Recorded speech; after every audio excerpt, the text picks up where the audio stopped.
my definition for success for a student at Walnut is three pronged. So, for example, academic success is one thing, social success is another thing, but also extracurricular success.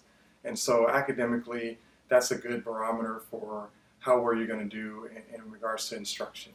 Socially, it's a good barometer if you have a lot of success in regards to getting out there and networking with your peers and networking with people who may not be your peers to accomplish or overcome challenges. That's going to be optimal for college and career.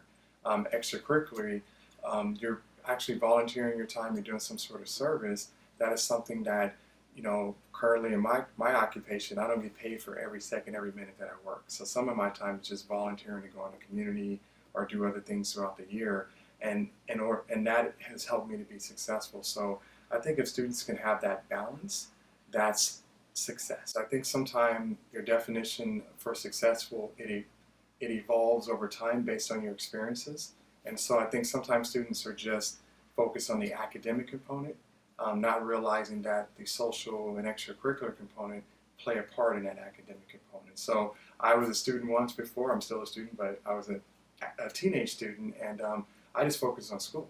But then once I started to do my extracurricular things, I realized, oh, this is another way to capture some success.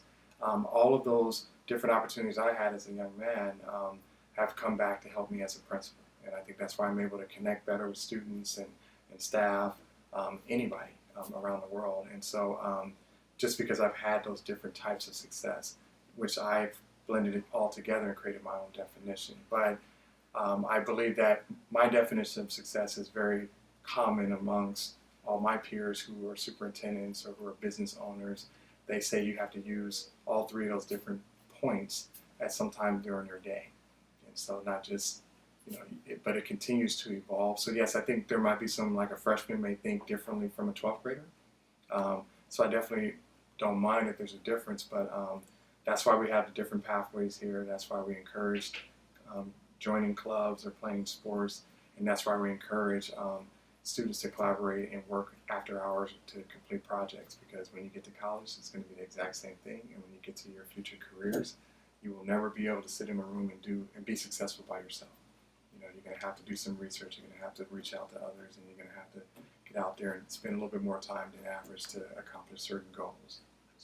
Success for a student at Walnut High School, I would say progression, to be able to progress. I think success involves failure or having incorrect answers or incorrect process, and then learning from that and constantly progressing. I think that's what success is, not necessarily an A. I have students that maybe start with a D and they end up with a B, and that's an amazing success. They're successful, and it should be equated to what you learn, not necessarily the letter that you get.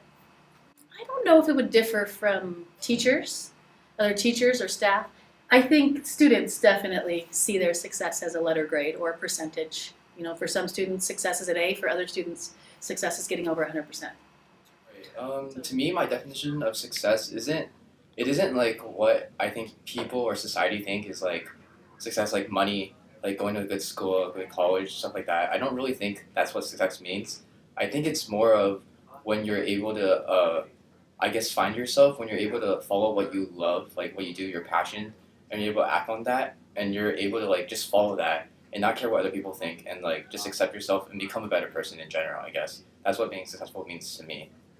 I think that for a lot of students right now, because of especially Walnut in our community, I think a lot of people are measuring their success by GPA, what college you're getting into. There's a lot of pressure on that, and I know it's hard because parents can put a lot of pressure onto their children, and I think the best thing you can do is just keep your head up. Even though school is important, you still need to focus on yourself. Don't forget about yourself and what you love doing.